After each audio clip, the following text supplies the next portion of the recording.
Hello, and welcome to some Derps Talk About Games, Episode 2. I'm your host, Mango. And I'm your co-host, Buddy. Buddy, why don't you tell the audience what we talk about on this podcast? Well, we talk about games. Today we're going to be talking about a smorgasbord of things. We're going to be addressing a little bit of Pathfinder, Dungeons & Dragons, Tabletop RPG, kind of design and mechanics stuff. But we also wanted to finish off the conversation that we were having last week about games that we're hyped for. Because I had a few honorable mentions in my list that didn't quite make it into the cast.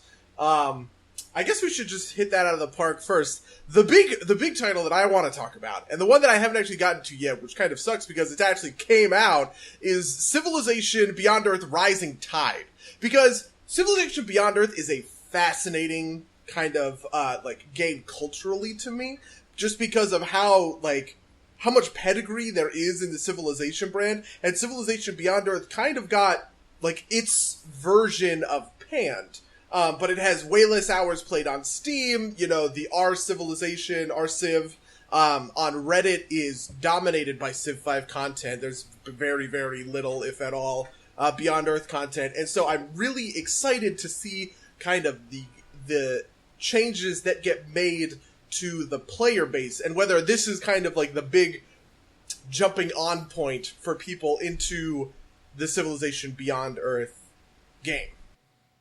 Yeah, that's interesting because we're both huge Civ fans, but I am too, and I bought Beyond Earth on launch. I thought it had some neat ideas, but I wasn't convinced, and I didn't buy Rising Tide, or I haven't yet. I'm sure I will eventually. Just didn't stick out at me. It just didn't feel like that was going to be the itch to scratch. I'm kind of waiting on a point when enough of us, I guess, feel the need to scratch the itch, and I'll get it together and maybe play some multiplayer. But I don't feel the need to buy this expansion and play the single player in the same way that I did with Civ 5 with what were the expansions for that? Oh, see, that's actually kind of interesting because, well, it's a little bit, I guess I think of Civilization as a single player first game, right?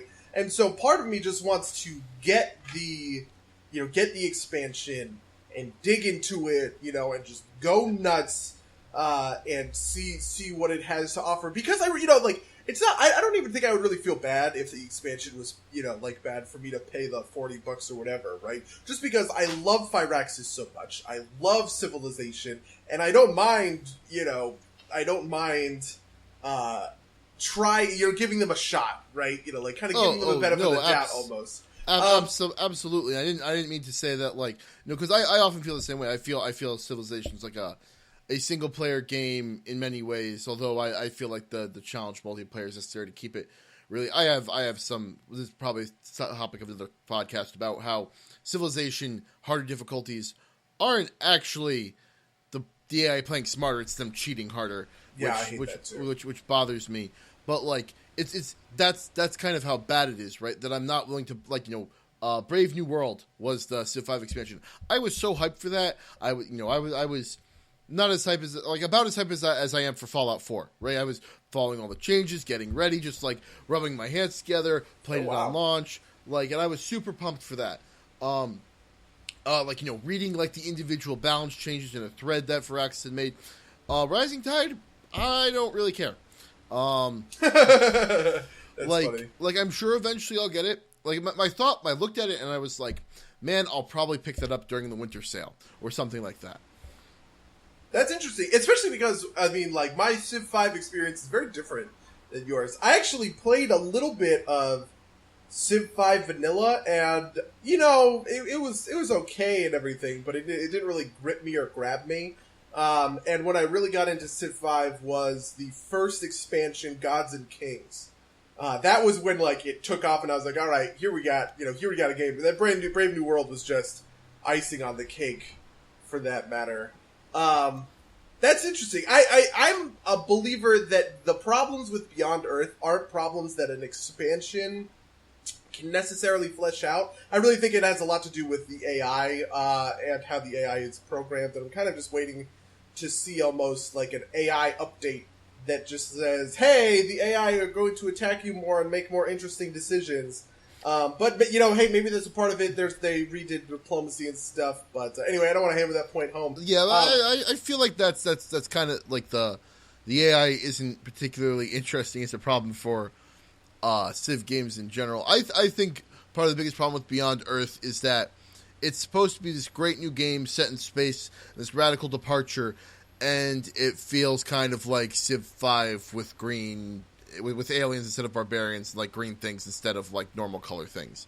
Yeah, I definitely feel that. And it is not Alpha Centauri 2, which is I think what a lot of people wanted. Not necessarily me, but like I think that's why a lot of the community reacted poorly. Is they were like, "Oh man, Sid Meier is going to make a new space game. Where's my Alpha Centauri?" Yeah, I definitely feel that. In fact, I've seen a lot of talk along those lines when people talk about Civilization Beyond Earth. And it sucks because I think that's a little bit unfair to a certain extent. And, it's kind of like Beyond Earth is its own thing, and it should kind of live on its own and not be beholden to the legacy of a game 15 years ago, right? Like, how many people at Firaxis were around when Alpha Centauri was developed, right? Like, how many people... Sid Meier. Yeah, well, right, but I'm just saying, is it the work of the same studio, in name, sure, even though I don't actually think it was developed by Firaxis, because when they were still under somebody. It was before Firaxis existed. Yeah, it was I think it was at the time where their contract was with Activision instead of 2K Games. I mean, this is real inside baseball stuff. But anyway, I part of me thinks that's unfair, but part of me gets where people are coming from. I don't know. I'll probably try it out, to be honest. Like, I think it's worth looking at. And, there's a little bit of downtime between now and November 10th when, the shit really hits the fan and then all of a sudden I have nothing to play but new games coming out. So, I don't know, maybe I'll dig in. Just what games have you been playing this week, man? I was going to say, you talked about a game that very recently came out, and I could talk about, I played some of it earlier this week, and in fact, this morning I was playing Destiny the Taken King. Nice. And I feel like the Taken King, like the analogy I like to use is that I feel like the Taken King is like Diablo's Reaper of Souls, in the way that it turned, or even the patch that went along with it, not even like the actual expansion, turned around the game from being boring and kind of bad into something that I love to play. Obviously it's not, like the best game I've ever played, but it's a lot of fun. It's, it feels good, right? Like the gunplay always felt good, but now that's married with a better story. I think they were trying to go with like this very cool mise-en-scène thing in the year one, which is the pre-Taken King stuff. Okay. Like they were trying to do this, much like Bastion, right? The story only happens in the game, but I think this was significantly hampered by the fact that Peter Dinklage's voice acting was either just straight bad, or he was coached to be bad. It just didn't sound good, and whether that was a failure on Peter Dinklage's part or failure on the director directing him's part, I don't know. But they replaced all of his dialogue with Nolan North. If there's ever a guy who knows how to voice act in a video game, I think Nolan North has that down at this point. Nolan North did it well. And some of the stuff they did was they included cutscenes in this version, and the cutscenes were pretty good. They were very pretty. They were expository. They gave you a sense of feeling and a sense of the world. I liked it a lot, and I started joining back. The game feels good. The Crucible, which is multiplayer, feels great. I love it. It's a great thing to dig into, and it's also a thing that I can kind of pick up and put down a bunch. I haven't gotten so far deep into like the really grindy bits, because at the end of the day it has like MMO like elements with like weekly stuff to do and daily things to do. People have always talked about that.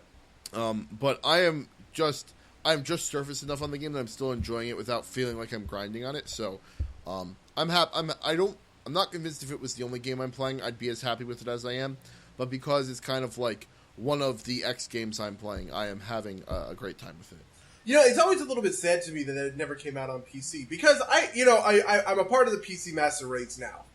For the first time in my life, I've got a current gen PC with, 3 gigs of graphics RAM, and I can power through these games, right? And then Destiny gets released only on the consoles, and it's like, well, am I going to buy it? Am I going to buy a console only to play Destiny, or like only to play, whatever, Bloodborne? Wait, is that what it's called? Bloodborne's the PS4 game. Yeah, Bloodborne's the PS4 game. There's all those Xbone. I don't know. People tell me. People tell me that there are some Xbone exclusives that are. I don't know. I just read this stuff on Reddit, kind of in passing. And it sucks because I'm not a big first-person shooter guy, but I do like Bungie. I think they're a good. I think they're just a solid dev studio. And I kind of feel like this would be the kind of game I would get into, but there hasn't been any talk of a PC release as far as I've heard. Well, so people actually ask, but this is like year-old information, so if they've updated their stance, forgive me. But I know a year ago when the game was first coming out, they said that it wasn't totally off the table. And it's weird because the interface, if I don't know if you've actually touched the game, but like the interface is you drag a cursor around along the screen and select options. Like you would do with, say, a mouse. Yeah. So, and part of the thing too is this fractionalization, right? Like, my roommate Charles bought it on the PS4. I bought it on the Xbox One. I can't play with him. I can't play with any of my friends on the PS4. And if it was on PC, I could play it with all you guys, right? Which would probably make it a much more compelling experience. Because apparently that was what kept people around in the first place, was playing with friends online. But I don't have any friends on the Xbox One, at least. Freudian slip, I suppose. Yeah. But yeah, it's but yeah, that's the exceptional part of my week. Other than the ass tons of League that we always play. that we play every week, always, and yet we still haven't really talked about it all that much. I imagine we'll get a huge nitty gritty freaking podcast when preseason comes out. Yeah, preseason. Or maybe I there's definitely some stuff to talk about in World that I've been noticing, specifically kind of how Juggernauts and Teleport have affected the game, and I think there's a lot to dig into there. But that's just a trailer for the future. Oh yeah, dear listeners. The big game that I've been playing this week has actually been Heart of the Swarm, especially because I gushed so much about Legacy of the Void last week. I was like, I have to replay Heart of the Swarm. And it is mind-blowing to me how much I didn't appreciate this game the first time I played it. I've always had this stance that Wings of Liberty was better than Heart of the Swarm for kind of a variety of reasons. And by the way, anyone who's about to take to the comment section to agree with me because of whatever multiplayer thing. Actually, I'm talking about the story mode. I'm sure multiplayer... Everyone tells me the multiplayer kind of got ruined in a competitive or a professional sense, but I don't know all that much about it. I'm sorry, guys. I know I'm some kind of heretic. But it's incredible to me how compelling Kerrigan's story is and how amazing, truly amazing Blizzard is at creating, you kind of mentioned Maison Sen, and this is a little bit of that, but, creating an experience with the gameplay and the missions in-game to make you feel like the race that you're playing as. For instance, there are several missions in Heart of the Swarm where you just straight up infest, and it feels crazy, because it is the truest experience of playing a Zerg. You start as a parasite in one thing, and you go and you start infecting all these other things, and you're, getting all of this biomass and becoming Zerg, and then all of a sudden you've just infested this whole place. Or, the mechanics of I guess they're technically a structure called creep tumors, right? Creep tumors are kind of the StarCraft 2 equivalent of creep colonies from StarCraft 1, but they're not, they don't cost minerals or anything, and they're very small, and basically they're kind of a micro-intensive scouting tool, it looks like.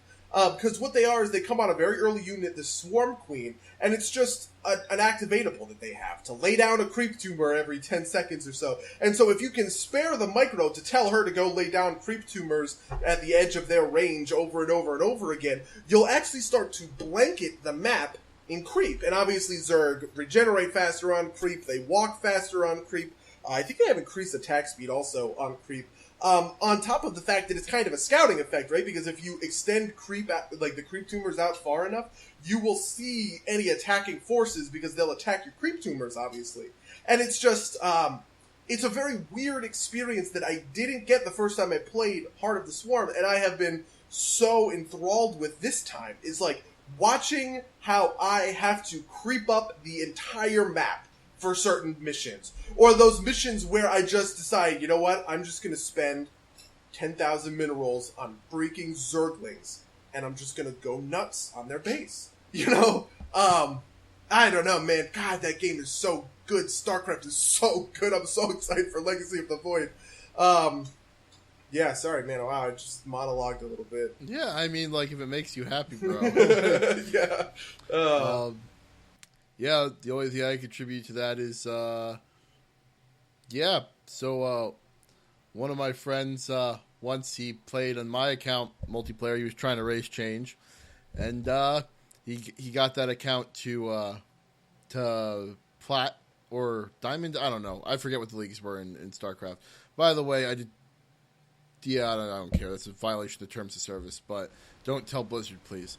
But yeah, so I played one game while my account was that high, and yeah, I beat that guy with a cannon rush, and I was like, I'm gonna quit while I had and never played StarCraft multiplayer again.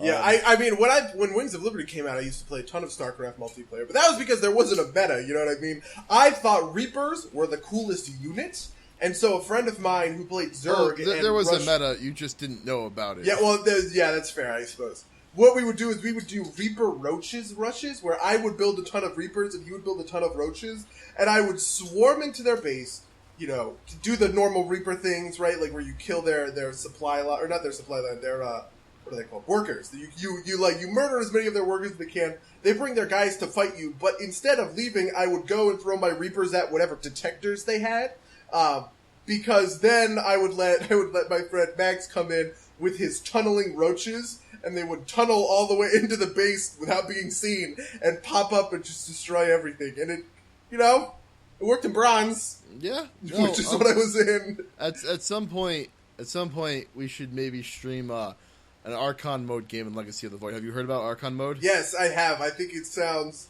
great. It sounds I'm really excited fucking hilarious. Yeah. Yeah, but yeah. Do you have anything else you want to talk about your week? No, that was about it for my week. I'm sure there's some stuff that we should save for future casts down the road. Sure.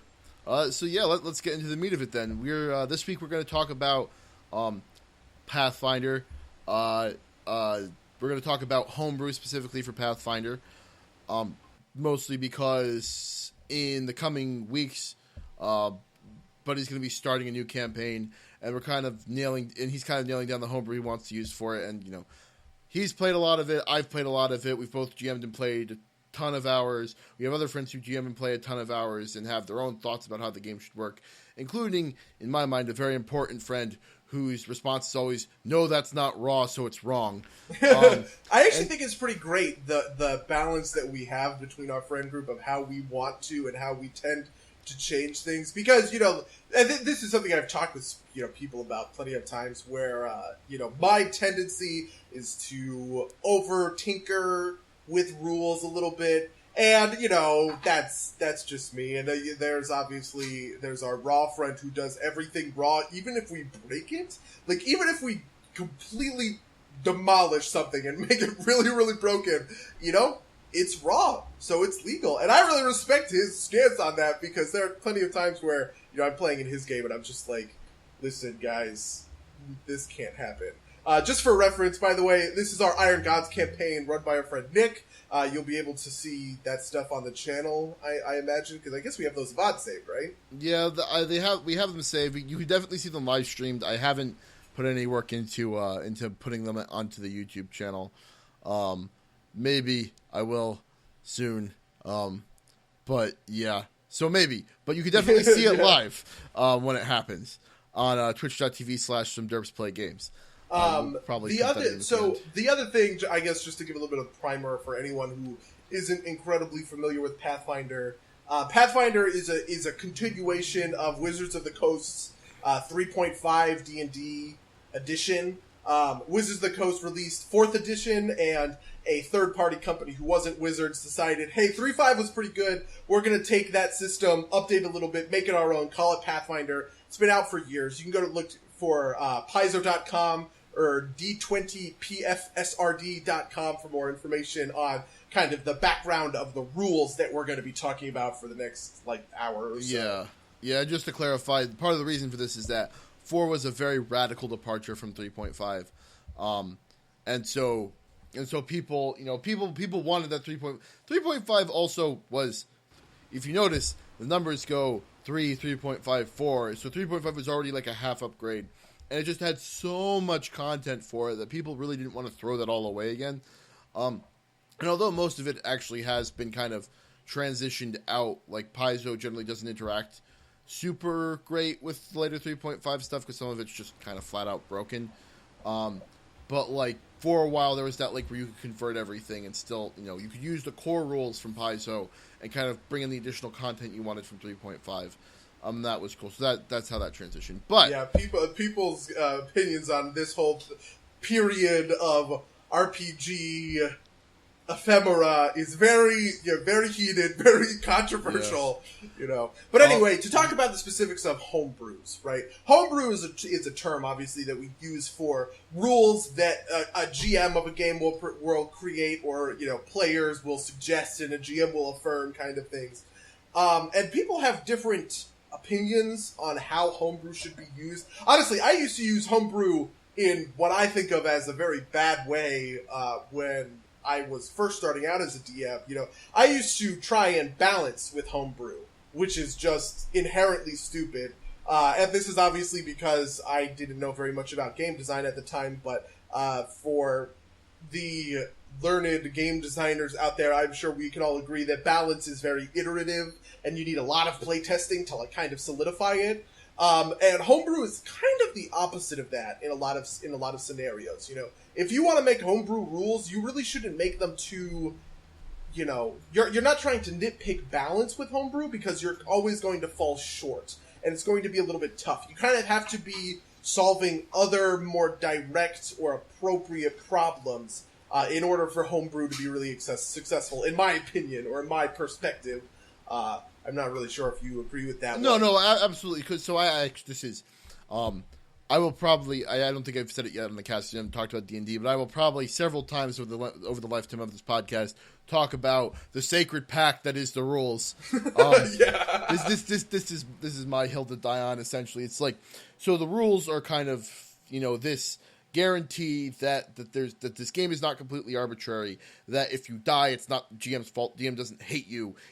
It's because that's just how the roles went, and that's how the rules work out. And the rules are just this guarantee, this contract essentially between the GM and the players that everything's good and fair. And if you try and balance with homebrew and you fail, that feels bad because you fucked up.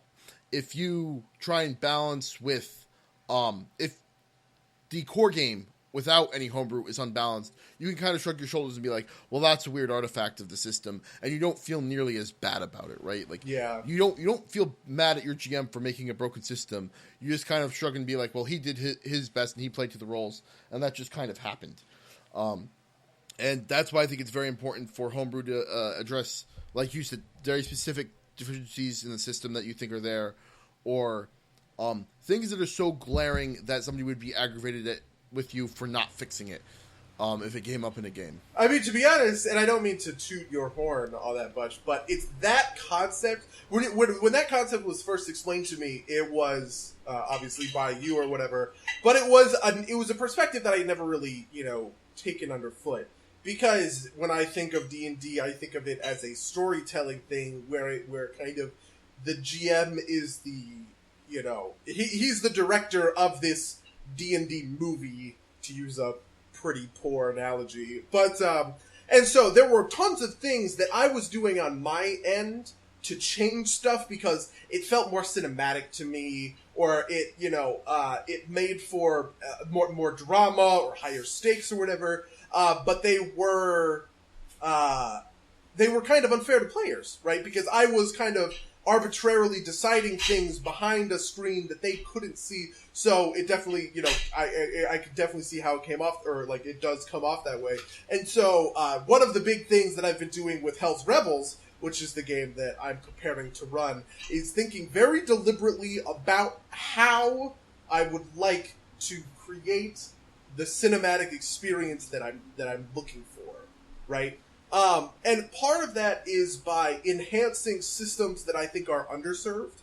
The two big homebrew changes I have that we're going to delve into and nitpick the fuck out of are change to diplomacy and social interactions with certain characters in the stealth system. I think publicizing that stuff for players and to get player feedback and to make sure players are really on board with this is how the mechanics are changing and here's kind of why is really, really important. Yeah, no, absolutely. I agree. Getting player buy-in is probably the most important thing. Because otherwise then you're going to have grumpy players at the table who are going to take every opportunity to be like, see, I told you that was a bad idea. But yeah, it's a consequence, right? Especially when you're playing with, not all of our group is grog nerds, but when you've got enough people that are mechanically minded enough, and especially enough people that have been in the system long enough to see these kinds of things, you need to get everybody on board in order for them to really bite into it. Like, you could probably get away with it with a group of totally fresh players who don't know what's happening, but with a bunch of this is a dichotomy I think about. Is like, there are two types of people that play D&D. There are gamers and there are like theater kids. And the theater kids are probably more forgiving of mechanical misstep and mechanical wonkiness. And the gamers are probably more forgiving of like bad RP and bad theatrics. And I think our group skews heavily to gamers. So, you really got to get the mechanics locked down there. But let's talk about some of these mechanics. Okay, so the first one is diplomacy. I'm sure this is the one that you've thought about the most in recent times. So the diplomacy change is something that I was thinking about for a long time. I actually announced to my players, kind of before I announced any other changes, that I would be integrating a system known as skill challenges from 4th edition. And when I said that, I didn't really go into what I meant because, honestly, I just kind of thought I was going to run 4th edition skill challenges without really thinking about it, but kind of as like the weeks pressed on, and I was just thinking about it more and more. It's like, well, I'm not really doing this for anything other than how skill challenges change diplomacy for the better. Anyway, so here's the problem I was trying to diagnose. Hell's Rebels is a very social game, right? It's a game where a group of players are getting together and they're forming a grassroots rebellion against the system, right? And against the fantasy Hitler who's taken over their city. And so they have to do lots of negotiating. They have to do lots of role-playing to figure out, how their rebellion is going to work and all this kind of stuff. And it really bugged me that inside of that system, a diplomacy check is one roll, right? As written, if they wanted to convince a guard to let one of their friends go, that's one roll. If they wanted to convince, the king of a neighboring kingdom to come to join into an allegiance and come to their aid with an army, that's one roll. If they wanted to walk into a club with a bouncer and the bouncer didn't want to let them in, that was one roll. And it just felt weird to me that things that were super mundane, like walking into a club, and things that were incredibly, incredibly dramatic, right? Things that were literally game-changing, like securing the allegiance of, a king or whatever. That stuff would all be one roll. There was no differentiating. So, skill challenges is what I brought in to kind of address that fact. Just to highlight the mechanics. Basically, a skill challenge is something that was released in D&D 4th edition, and it was a special kind of challenge where the party, instead of making a bunch of combat rolls and trying to kill someone, you know what I mean? Like, if we boiled combat down to how many attack rolls did it take to kill the enemy, right? Before the enemy's attack rolls killed them, kind of thing. A skill challenge is how many times can you succeed at a skill check before you fail too many times, right? And so the basic system for the diplomacy checks are how many times can you rack up skill, can you succeed at skill checks before you fail 3 times. And there's a couple of nuances to how that works out, but I guess just you see where I'm coming from, right? Like what the genesis of this system absolutely. is for. Yeah, no, absolutely. It makes total sense. Yeah, like I definitely get why this decision needs to be made. You're right. Like, all too often in D&D, also, like I think this is also part of your reasoning, as you explained to me, off cast, is that like you have one guy who sinks his skill points into the face skills, and he does all the diplomacy for all the party. And so if you're gonna do that, you need to make it one roll, because otherwise it's just one guy talking with the DM for 45 minutes. And that doesn't feel good. But so part of the system too, I think, is you were saying is you can bring in the rest of the party to also help with this and make it more of an all party thing, right? Like convincing the king is something your entire merry band of rebels should be doing, not just like the dude, right? Yeah, I mean the first iteration the dude that has on high charisma. Yeah. Well, the first iteration on that was actually something that you personally rebelled against, very rightly so, because that was a little bit. It was a tiny bit worse design than the alternative that I eventually thought up at 12:30 at night while lying in bed, racking my brain over Pathfinder mechanics. Right. The system in 4th edition says that you run round by round, right, which is where Mango will go, and then Nick will go, and then Mark will go, and then the enemy will go, and then it will cycle back to Mango, right? But I actually really didn't like that for the diplomacy system, because that doesn't, make a ton of sense. It makes more sense that if Mango's character is taking the lead and he's driving the conversation, I shouldn't just arbitrarily pop over and be like, hey, Mark, what does your character do? You know what I mean? Like, that would just derail everything.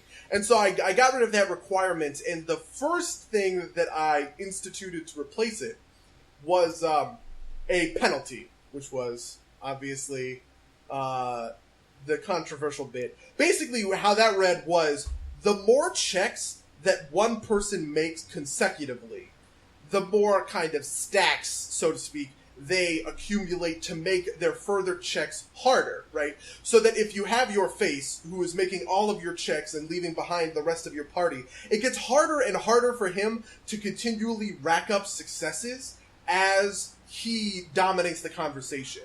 The original impetus for this was me thinking about, like the pushy salesman, right? And how just like off-putting that is when somebody keeps, hey, will you buy this? No. But really, will you buy this? No. But really, will you buy this though? No. It's like, that's what it's like when someone is making 3 diplomacy checks in a row. And so I kind of thought that scaling DC that was going up and up and up was a good way of compensating for that.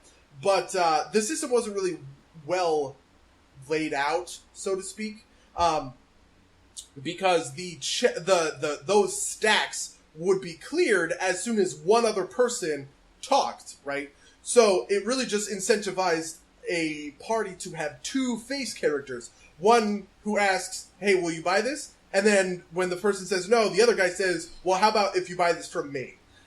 Which didn't... Yeah, alternating really like, well, how about now? Well, how about now? Well, how about now? Yeah. And I think another part of that, too, which was part of my initial objection to it, is that it also penalizes the guy who's good at being faced, right? Like, in the same way that you want the fighter to be the best guy at swinging swords, in a manner of speaking, you still want the face to be the best guy on the diplomacy team. You just don't want him to be the only guy on the diplomacy team. Yeah. Especially if, part of this might be just, party composition issue, right? Like part of the reason I objected to this is because I'm playing an investigator, which is a very combat light class. Whereas, and so like, the diplomacy stuff is kind of going to be the skill checks are going to be the bread and butter of what my character does. And so in that kind of situation, it's like, well, fuck, what am I doing, right? And I think that the system that you came up with, which is bonuses for including other people. I think that's a much better way to let your face be kind of like the mainline guy. But if somebody has something to contribute, they can jump in without feeling like that they're penalizing the party, which is, I think, one of the most valid parts of your complaint about the initial system, which is if you are playing and you are not the face and you go to make a check because it makes sense thematically or RP-wise, you're actually doing a disservice to your party, because if you've got a bad score for that thing, you are going to fail the roll when you could have just been like, well, the face should do this roll instead because he's good at it. Yeah, I think the bonuses was a good way to handle that. To be honest, I'm actually a little bit torn on how hardcore I want the bonus to be. Initially in my mind, the DC stacked by 2. And then I think I changed it to 4 in my head, but I don't know that I made that to paper. And then I wiped that system and I made it 2 for, the first time you make your check, you get an extra +2. But in actually thinking about it, I think it would make a little bit more sense for it to be a little bit higher, right? To be like a +3 maybe. +4 would probably be too much. And obviously this is just kind of... I think that's got to be context sensitive, right? Like, I see what you're saying, that +2 might not be enough of an incentive, but I think obviously +2 is very nice because it's very clean, or +3 is very nice because it's very clean. It's very hardline. It's something you can easily point to and feel mechanically fair about. But I think the issue there is that you don't want people switching artificially because that gives you a bonus. What you want is to encourage thoughtful play. And I think part of that can be circumstance bonus if the person brings up a good point, or allowing somebody to roll a different skill than you would typically allow them to use, or give them a circumstance bonus for a particularly well thought out point, something like that. Oh, interesting. So actually, I was thinking about this kind of thing, and you're right. That's definitely going to be part of the system. But as far as I'm concerned, one of my operating assumptions is that the roll, the player should know the result of the roll, and the result of the roll should be absolute.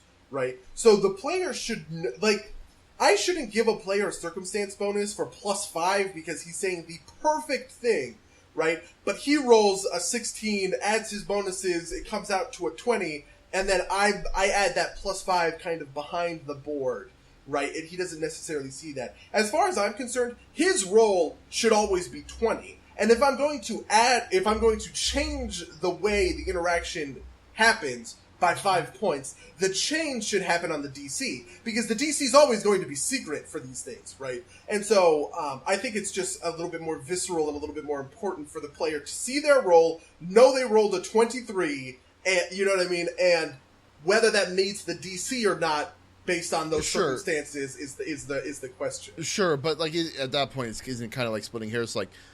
So this might just be a difference in style. When assigning circumstance bonuses, I generally don't be like, oh, you got a +5. I generally take that into account in my head and adjust accordingly. So if it's a +5 on the roll or a -5 on the DC, it's pretty much the same thing. But Mango, what about the sacred contract?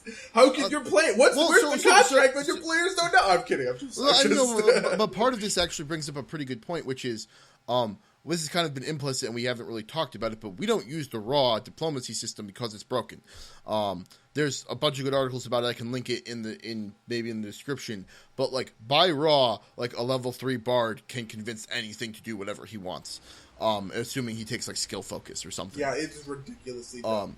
Because it's all against static DCs, and that doesn't really make a lot of sense. And there are some good systems out there. I think it's the guy who writes The Order of the Stick and Giant in the Playground. 100% agree with you. That's always been my favorite homebrew system for this, though he still falls prey a bit to the kind of one roll decides the fate of the world thing. Sure, but that's the way to scale DCs, right? And I think and sometimes, sacred contract aside, right? There's sometimes when you're gonna have subjective things that you can't mechanically, you can't say that speech was you can't say, I consult my chart and that point was +5 good. So, there's no chart for the goodness of an argument type of deal.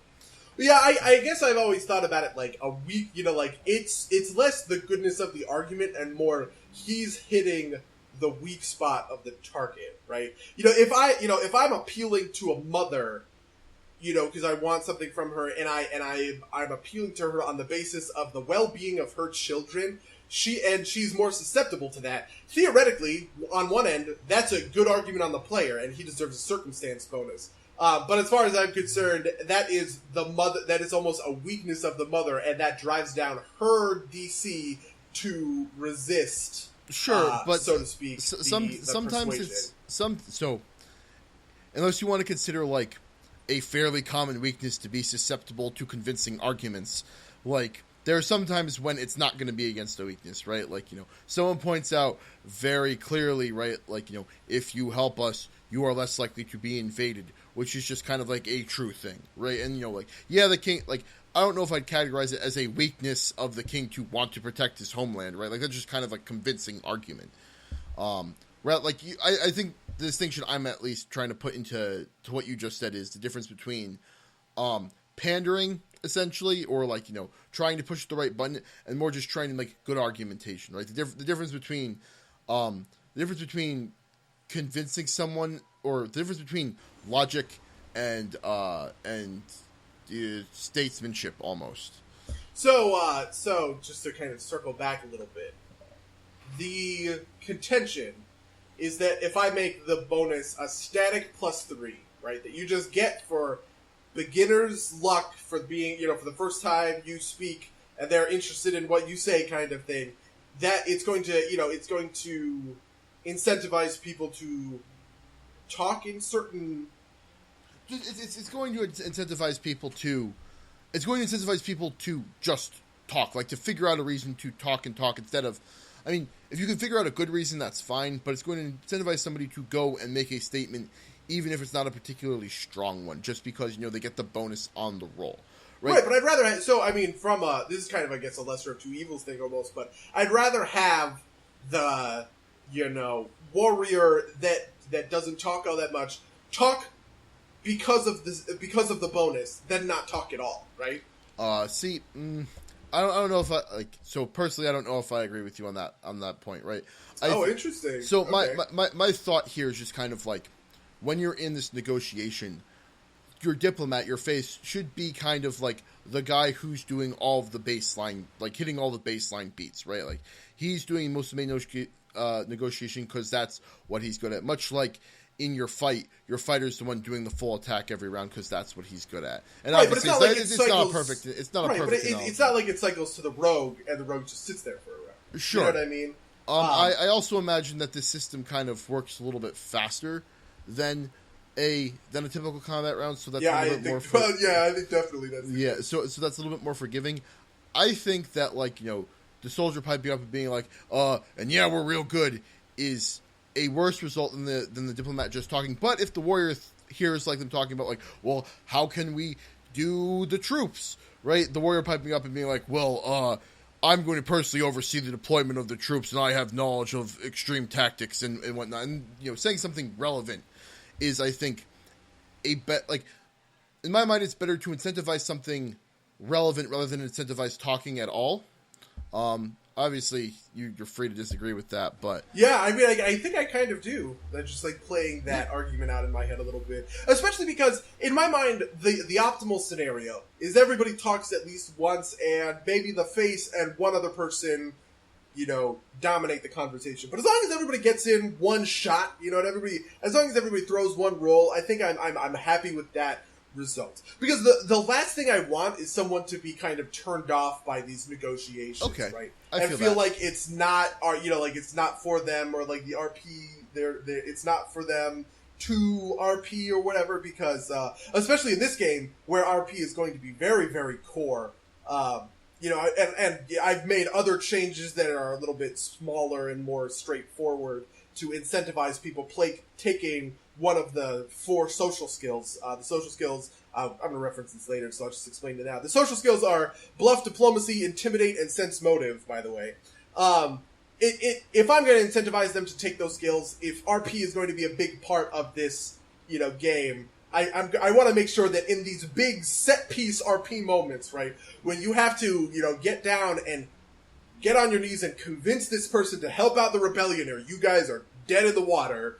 I want everyone to participate in the same way that when you're fighting the big boss for the adventure or whatever, everyone participates in that fight. Sure. I definitely feel that. I think I mostly agree. I think I just put a caveat on what, like, the way I would describe, like, you said the ideal conversation is one where everybody gets a role and one or two people kind of dominate because that's what they do. In my ideal scenario, that also happens, but it's not because, like, the reason everybody gets a role is because everybody found a place everybody found a place where adding something was important, right? Like, people didn't add a role just to activate their bonus. Like, everybody found a place where their particular expertise, right? Like, so if I were running this for my game, given, you know, the amount of thought I've given it, which is obviously less than you have, in that situation, my diplomat would be doing his, you know, I would ideally set the game, so my diplomat would be doing his best to give the warrior a chance to roll his, say, profession soldier, or at least augment his diplomacy or bluff check with his profession, so his profession soldier, to make a valid point. And the success of the party is that they were able to include everybody's expertise in the conversation, so that the other person didn't feel like so that, like, the person didn't feel like he was just talking because he needs to activate his bonus. Yeah, I feel that actually speaks to a little bit of the, you know, the nitty gritty of how the system works. The skeleton of the system is kind of the successes or failures. Oh, well, actually, I want to dwell on the success or failure for one more second, just to explain a piece of this that I think is really important. Another aspect of the one role that really bugs me personally is if the role, like, if the diplomacy that's taking place is, you know, kind of plot necessary enough. Like, if it's impossible for them to beat if it's impossible for them to beat the thing without the king's army, right? Why is there a role at all? How can they even fail that role? Because if they fail the role, what options do they have, kind of a thing? And so part of this system is built around allowing for different degrees of success.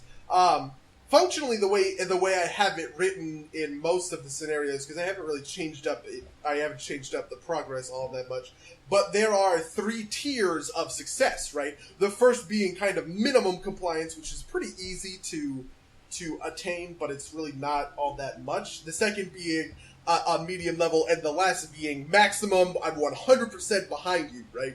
And the idea should be, theoretically, that maximum is what you're striving for, right? You want to get all of the bonuses that you can from this group or from this person. But you can take that hit, right? If you flub a few rolls, if something just isn't working, that's okay. You can lose a little bit. And so I thought that was an important addition, but I'm not sure. I mean, how do you feel about that? Well, I think that's, first of all, I was thinking about this as you're talking about it. To make this very explicit, because we've hinted at it, this is only for big set piece arguments. This isn't for individual, like, you know, getting into the club is still a single roll that your face does, right? That is 100% correct. Okay. In the entirety of the first adventure, I have 3 planned out. Okay. Awesome. Or not the first, or no.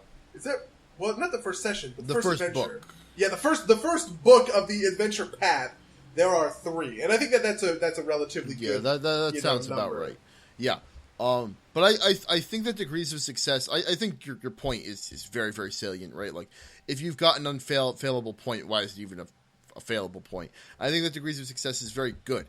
I think that's an awesome idea. Yeah. So, like, I think that's cool. Good. I'm glad. Yeah. I'm happy to hear that. Part of me thinks it undermines stuff a little bit because it makes, it makes winning a little bit too free. But I think it's just the realities of the system, man. Like, I can't have these incredibly plot-dependent diplomacy things happen without you guys being guaranteed virtually some success in it. Yeah, and you can also, like, not every significant encounter that you want to use the system for is going to be mandatory, and you can set the minimum success bar a lot higher for that if you want to. That's true. And make the maximum success bar closer to it, right? Like, yep. not every encounter has to be equal. It's so the biggest thing that hits me as weird in this kind of system is it feels so like in these situations where like I'm not like okay let me clarify, I'm not saying this is necessarily a bad thing, it just hits me as weird as in these situations where your cards are down and the most important things are happening and you really need to do this job to convince people, you are kind of forcing the guy who's dedicated to doing this to kind of step back a second, which again I don't think is necessarily bad, it's just it feels weird. Like that's a very gut reaction. That's not like something I'm saying is a reason to change the system. Yeah, I know what you mean. I mean, the thing, it's funny you mentioned that because in my mind, I almost think about it the exact opposite, right? That guy gets to do all of the small checks, right? The 70% of the small diplomacy checks that take place over the course of the campaign are basically that guy's whole purview, right? He gets to make all of those because it's just the one check. It doesn't make sense for your guy with, 10 less ranks in the skill to make that one check, right? And so this is kind of like, I see what you're saying, but in my mind, like this is the point when no one person can do it alone. The whole group has to get together. Oh no! I think it's just I totally see where you're coming from. I just have the exact opposite. No, I get it.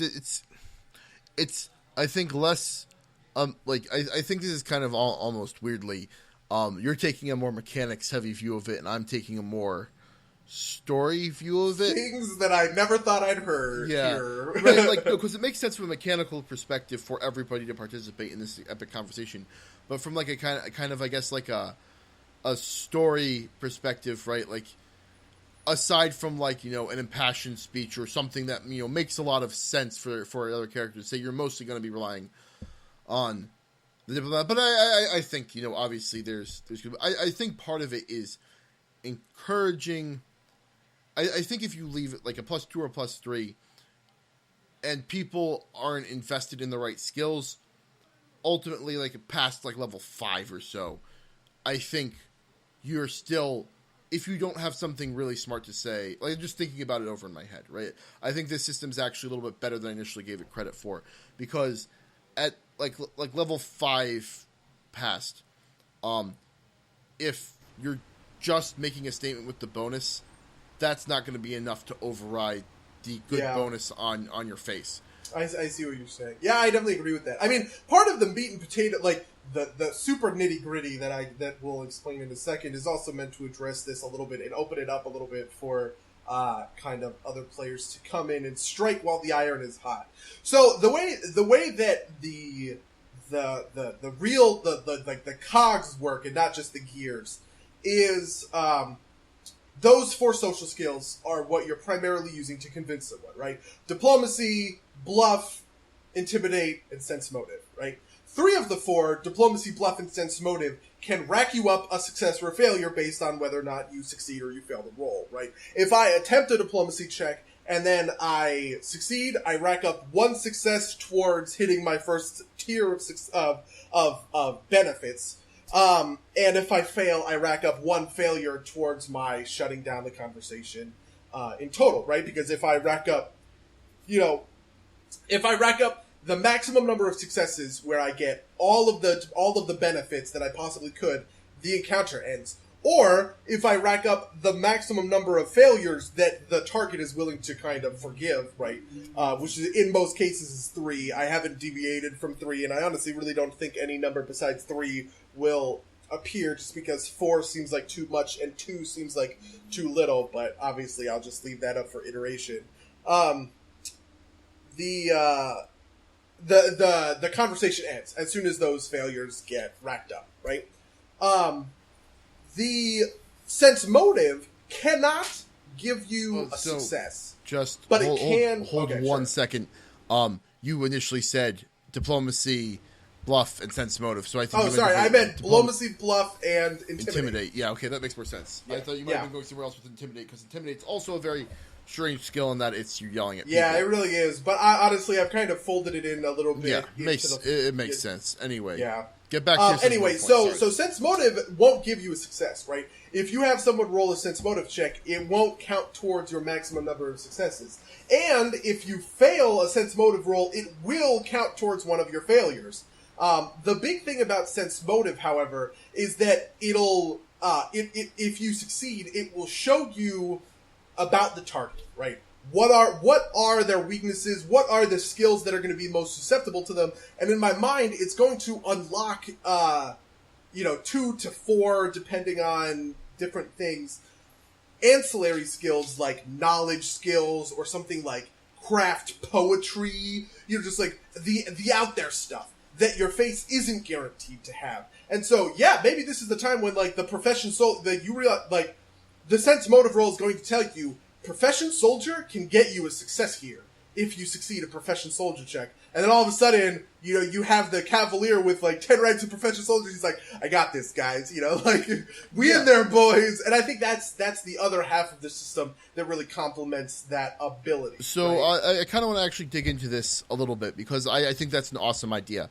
I think two things. First of all, I wonder, is sense motive really a good thing to let you fail on? Because the issue I see is that, well, you never want a sense motive then because you're guaranteed that you can get a success with a successful base skill check, and I don't know if it's worth the risk to go for the sense motive check.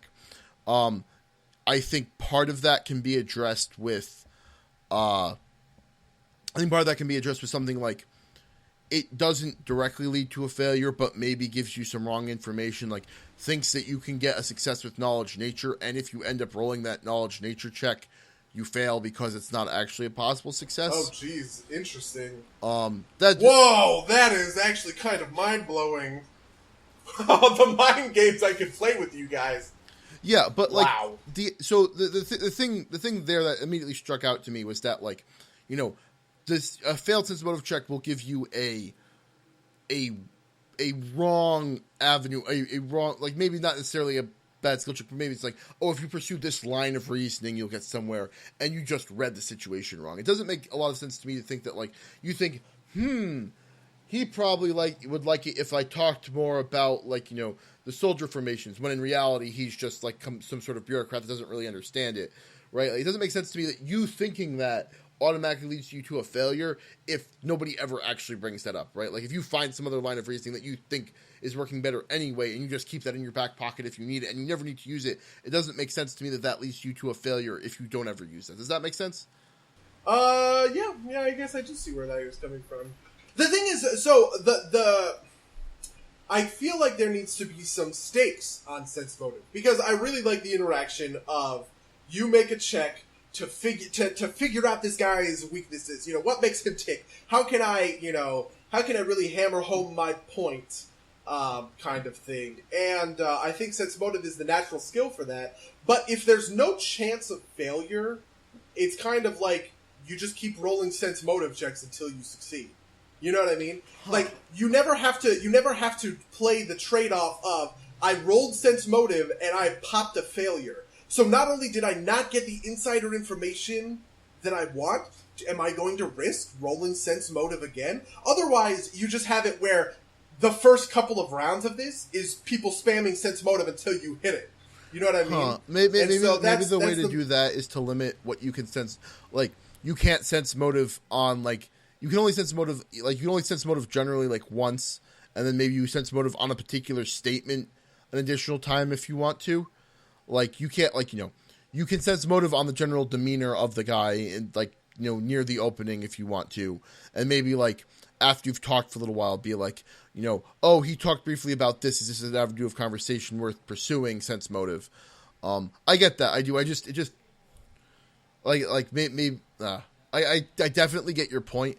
I just don't know if there isn't a better way to fix it than making it a failure.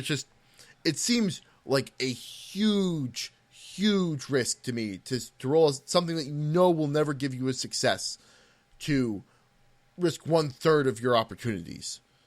It also is kind of weird to me, like, sense motive is something I've been trying out in my Rune Lords game, is rolling sense motive secretly. It makes less sense to me. Like, you are you going to show us these failures? Because if you do, it's kind of weird to me to know that you read the person wrong type of deal. That is an interesting. The plan was, yes, to be as transparent about failures as possible, right?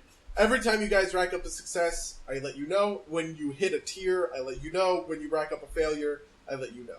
Now, admittedly, most of that stuff is going to be obvious from the context of RP. When the person says, well, I'll give you half my army, you've hit a tier you've hit your benefit, right? That's your baseline benefit, and then maybe you run up and you get more of the army or whatever, right? This stuff will be, in my mind, obvious from the content of what the person is responding to you with. Though I guess maybe I can make that a little bit more, I could make that transparent and kind of out of character, whereas I was planning on doing it more in character. Sure. The other way, to come at this from the complete opposite angle, which is, instead of fixing the weirdnesses I feel about the mechanics, is fixing what the expectation of what the mechanic is another way to solve this problem is when you roll a sense motive check, it's not actually, and you might want to actually assign, like a minor success. I don't know if you're doing levels of success to this, is a sense motive check and a diplomacy check and intimidate and a bluff check.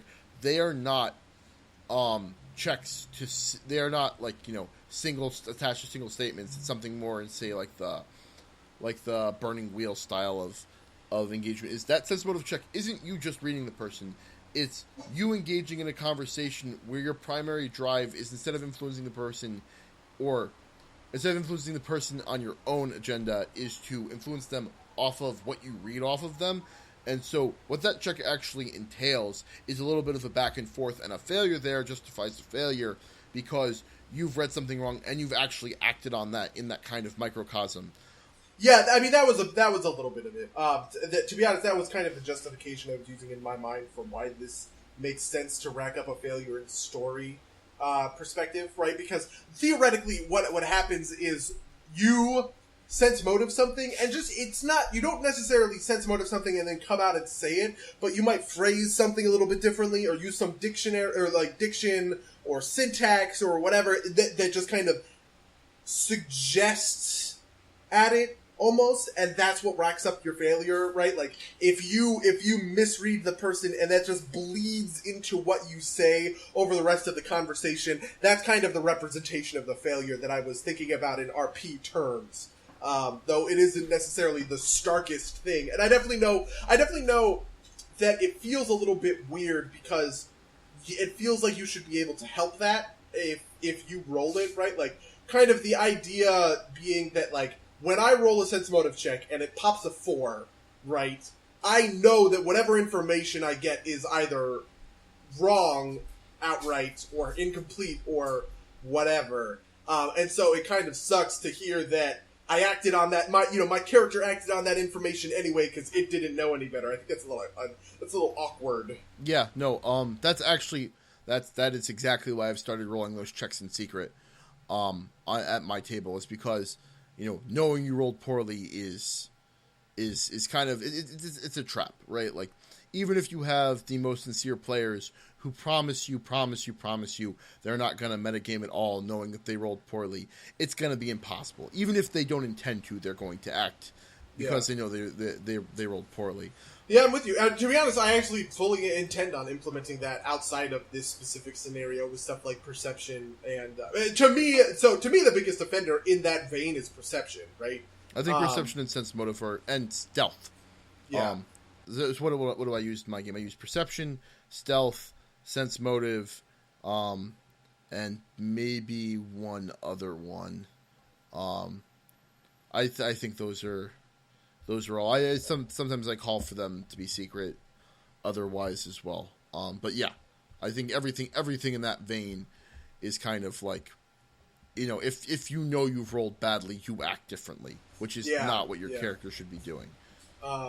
Yeah, I mean, it's one of those things where I think I think survival. The mechanics... That's the fourth one that I use. Oh, interesting. What use for survival? We've got a Slayer, and he's got bonuses, and there are a couple of like So when I started using the system, there were a couple of footprint tracking things directly in that chapter. So I'm like, like some puzzle, whatever kind of pieces. yeah, like, and so because it was right there, I was like, I should put this on this list. Not that it gets used super often, but it is one that theoretically falls into that trap as well.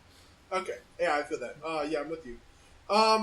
Interesting. Yeah, it's one of those things where I kind of want to sacrifice this stuff a little bit on the altar of the mechanics.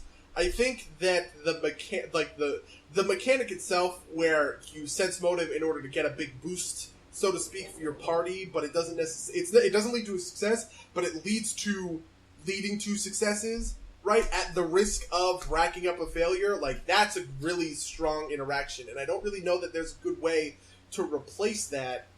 No, I definitely get this. So let's break this down, because let's just run a thought experiment and see if we can if it breaks under the duress. Because I am imagining that we disincentivize a party from using sense motive if this is the case.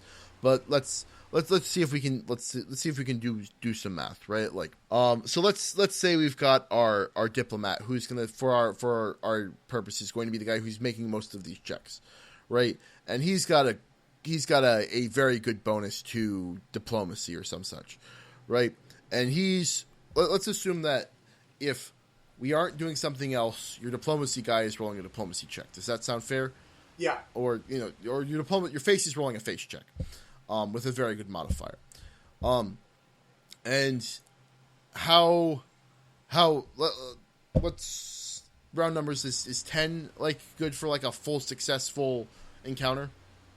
Do you mean 10 successes? Yes, or... 10 successes. Is that too? Most of them are 9 successes and 3 failures. And by most of them, I mean all of them, because I've only ever written out 3. Okay, 9 successes, 3 failures. Right, so in our most boring, bland, vanilla case, Diplomat rolls until he gets 9 successes or 3 failures. Right? Does that sound right to you? Yep. And so let's say that your diplomat, because he's very good at it, succeeds at this check 75% of the time. Does that sound right? Yep. All right. And, we're using rough numbers, so we can obviously shift these parameters around and we might show something different. But, like, what's... We could roll the dice and see if that 75%... all right, let me pull up some math. Because I need to pull up a calculator. Well, so, I'm just thinking, off the top of my head, let's say, level 5 party, so 5 ranks in the face skills.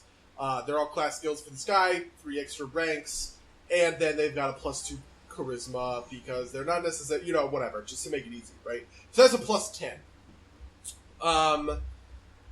In order to make for a 75% success rate with a +10, wow, that's actually a pretty low DC, isn't it? Because they've got to roll... Well, no, I think my math is wrong. I'm thinking 15. 15 would be a 75% success. Oh, yeah. So, yeah, you're right. My math is right. So a success would be like if you rolled a 5, you would succeed. Yeah, right. So 15 would be it. Yeah, okay. So I was thinking correctly. So if I were to just pull out a D20 and roll it 20 or 10 times... 12 times technically.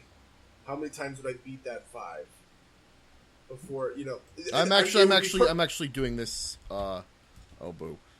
So 0.75 times 0.75, you have a 40% chance of failing on the first 2 chances. It's like this is the number of successes you get before you fail out. Okay. And it kind of keeps dropping down like. Around like 6, it gets to like an 80% chance. That you're gonna fail out. 0.75 times 2, 3, 4, 5, 6. Yeah. So after 6 rolls, you will have an 80% chance of having at least 1 failure. Okay. And that's just multiplying the success rate by itself a number of times. I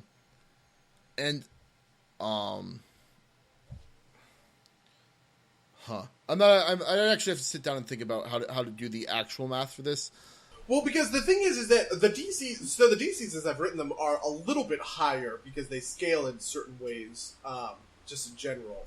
But the bonuses that you get from being able to unlock extra skills is theoretically good. You know what I mean? Like that should be powerful, right? It's mostly just about weighting this. What is the mathematical value of one failure, and how do I implement a bonus that is superior than that? Yeah, no, that's absolutely the calculus to do, right? Like, if you unlock Profession Soldier, that Profession Soldier, if it's the same bonus as the Diplomat's, very good. Like, assuming that the person who's doing Profession Soldier has roughly the same modifier as the Diplomat, because there's also the possibility that the Diplomat has one of these scores as well, right? Like, that's true. You unlock a knowledge, nobility, and hey, that's what the Diplomat has. It could just that should be like at max rank. That should be like if your diplomat has a 75% success rate, your non-diplomat with max ranks in the tertiary or the secondary skill should have like maybe like a 90%. That's what it is, because those checks are the lowest. As I have it currently written, right? Each kind of target is susceptible to one of the three social skills, right? One of them he doesn't like and versus against, right? So, maybe the gruff military commander doesn't stand up to being intimidated, and the intimidate DC is high. But he likes being flattered, and so his bluff DC is low. And then diplomacy is kind of in the middle, right? Just an obvious example. But if you unlock the Profession Soldier for him, it'll be even lower than that bluff would be, right? Like, the easiest DCs will always be, just because they're one-offs, right? You can't make 2 Profession Soldier checks to rack up 2 quick successes. You can only make it once, and once you have the success, you've depleted it. Maybe I didn't explain that point well enough, right? And so it is definitely built to lead to easy successes off of the off skills. Okay, I think you might want to put in some allowance there for something like, I think it'd be kind of so this is a situation I'm imagining, right?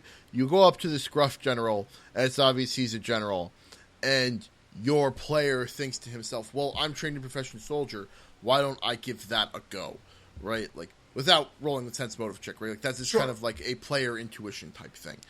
How do you deal with that, right? Like, do you make them roll a sense motive check and have a lower DC because they thought of it? No, honestly... Do you have them roll with a flat failure chance? Well, so honestly, the risk of failure is that you don't know, right? If you roll anything that's not one of these secret skills, you fail, right? If the soldier isn't susceptible to a knowledge nature, it doesn't matter if you hit a nat 20 with it, you're gonna fail. You're gonna rack up a failure, and so that's the fear, right? It obviously makes sense for the soldier to walk up and be a soldier, and he could roll it, and he could get kind of like a hey surprise success, right? You didn't even need a sense motive for it. But the risk you're always taking is that it happens to be one of his off skills rather than one of the secret ones. Sure. So what's my fear with that? Like my fear with that is that you discourage somebody from trying something creative, right? Like, you've got this, written down set of things that will work and things that won't work. And, player comes out of left field with something brilliant, right? Like he sees that like there's like I don't know, like he sees that there's a terrace garden that is the pride of this nation, and he thinks to himself, I can use my knowledge nature, and that will, that will influence this ruler because he knows that I know my plants. And like maybe you weren't thinking about that because you didn't think about that fits with the story, and you want to reward them for that kind of creative thinking. So I definitely think that stuff that kind of falls into like the I'm going to be altering back-end DCs based on circumstance. Okay. Right? If you happen to make the good argument, if you happen to make the good argument and you roll it with bluff instead of diplomacy kind of thing, You know what I mean? Like that's not a big deal to me. If you're hitting the good argument, that's what really matters. And so that kind of stuff I'm willing to fudge on the back end. And I think if somebody really hits it out of the park with some kind of crazy brilliance, sure.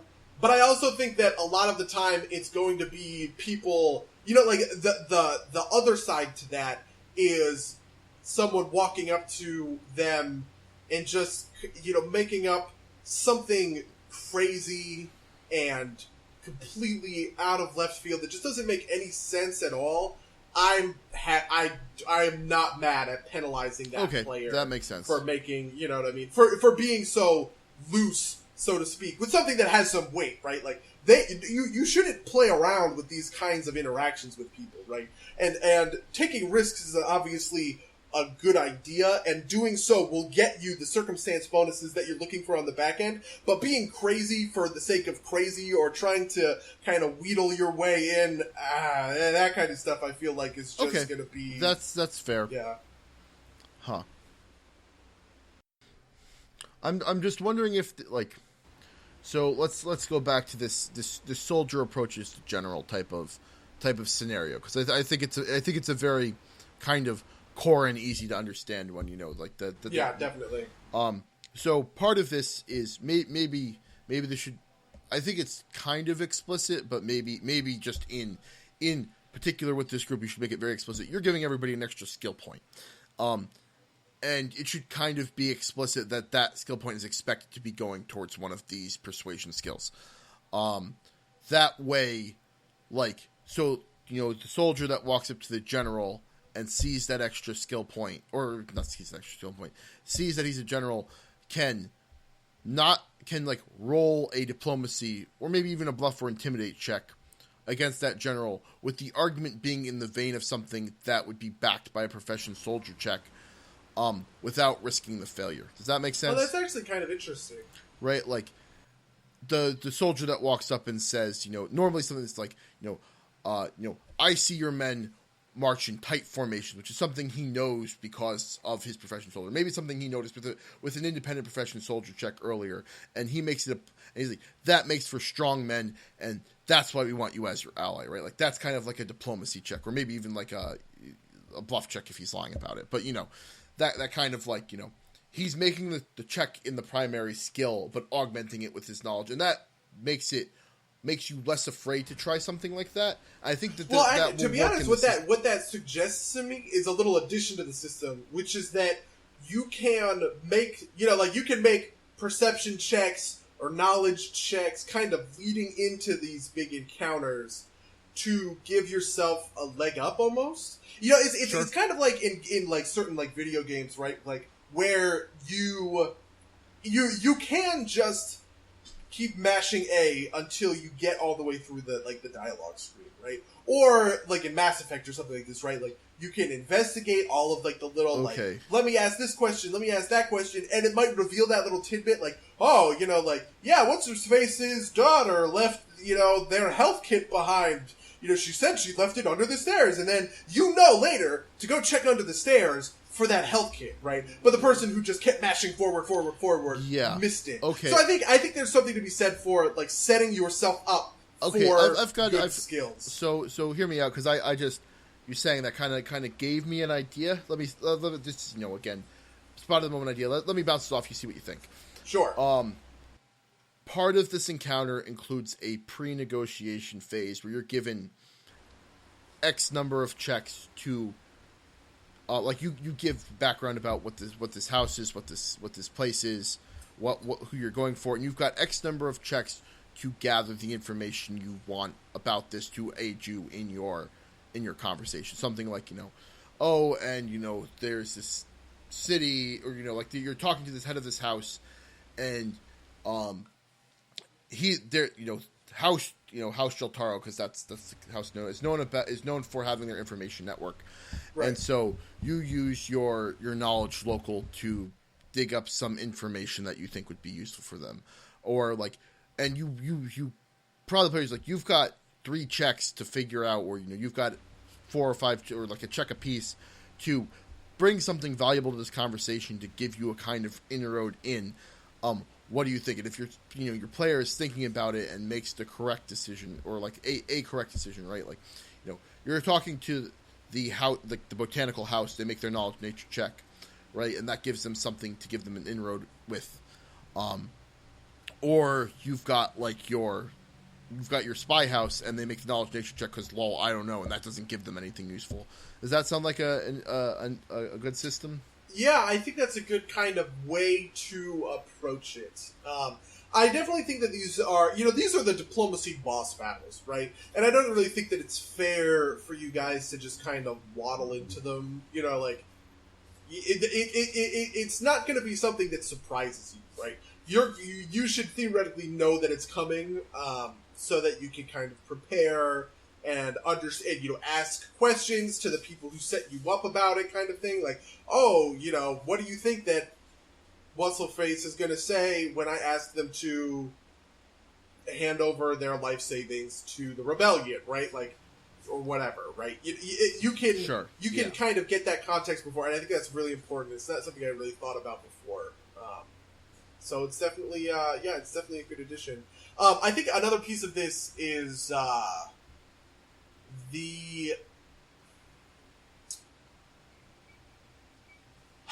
setting up the prerequisite role play to getting to that point. You know what I mean? Like, I feel like it should also be clear and deliberate why you're asking this boon of this, person. And making sure that is really cemented in players' minds is something that is also going to be more important than I may have initially thought of. Sure. Yeah. No, that makes sense. I like that. Yeah, I like that. Wow. Yeah, I'm happy. I think that this is. I think that overall this is a good system. It's going to be a little bit rough around the edges for the first couple of times. I feel like just because it is going to be a little bit. Sure. That's always is.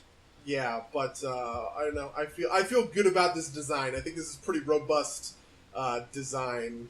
Yeah. In general. Yeah. But yeah, I don't know. That's all. That's all I got. Now that we've talked for 45 minutes. Yeah, I think this is good.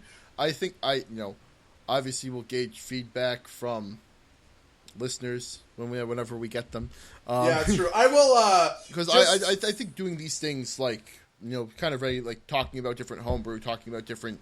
Yeah. I think it's a fun thing to do, right? Like we do it all the time outside of this cat, right? Definitely do, and I think that it's also something that really deserves the scrutiny. Yeah, because these are fundamental. We're basically messing with the metaphysics of the entire world, right? Like, right. Making sure that stuff is good is really important. Especially in the context of fairness. What I'm going to do, listeners, for you guys is I will link out the full description of these rules so that if you'd like to use them in your own game, please feel free to do so. And you can see those in action when we start up Hell's Rebels in the next couple of weeks. Yeah, and if you've got any suggestions, if you see any glaring flaws in our logic or what we were talking about, if you think that if you've got any ideas of your own to contribute, feel free to leave them in the comments below the SoundCloud page. I'll be sure to read them. Or send them to somederpsplaygames@gmail.com. Note that's somederpsplaygames@gmail.com, which is also the name of our twitch.tv channel, twitch.tv/somederpsplaygames, where you can see us play Rise of the Rune Lords on Monday and Mondays in general. We're also going to be playing Iron Gods. Just to explain the scheduling a little bit, Hell's Rebels will start up once Iron Gods ends, with the barring of one kind of introductory one-shot that we'll be running sometime in the next month. So, stay tuned for that. And when are Iron Gods, buddy? When's Iron Gods? Iron Gods is Tuesdays at 6 p.m. Pacific Standard Time. Yep. Or Daylight Time. Whatever it is. Yeah, same thing for Rune Lords is Mondays at that 6 o'clock time point. We're usually a couple minutes late, so if you're a little bit late, feel free to jump in anyway and watch. We also pay attention to Twitch chat if you want to hang out in Twitch chat with us. Yeah, if I can remember to. Did you want to pimp anything? Oh, that's something I wanted to pimp. Tomorrow, I will be a guest star on The Unwise Index, a podcast run by our friends Monik and Akshay. You should definitely check that out. I think I am excited to hear. They are a more generalist podcast than we are. But we will be talking about video games tomorrow, as that is my area of expertise. Ooh, really? What can you give me a sneak peek? What are you guys going to be talking about? I would give you a sneak peek if I knew. We are talking about video games. We might talk about VR a little bit because they interest in that. I know that Monik's a big StarCraft fan, and both of them play Hearthstone. You should ask him about the single player. This is perfect. Maybe I will. This is good. This is good fodder. I kind of doubt that he plays it, to be honest. But hey man, I've been surprised before. Yeah, but I'll link to their podcast in the description as well. Yeah, go check those guys out. They're cool. Cool. I guess that kind of that ends stuff for us today. So, thanks for tuning in. This has been Buddy. I'm the co-host of Some Derps Talk About Games. And this has been Mango, the other co-host of Some Derps Talk About Games. Until next time, dear listeners. Until next time, dear listeners. Farewell.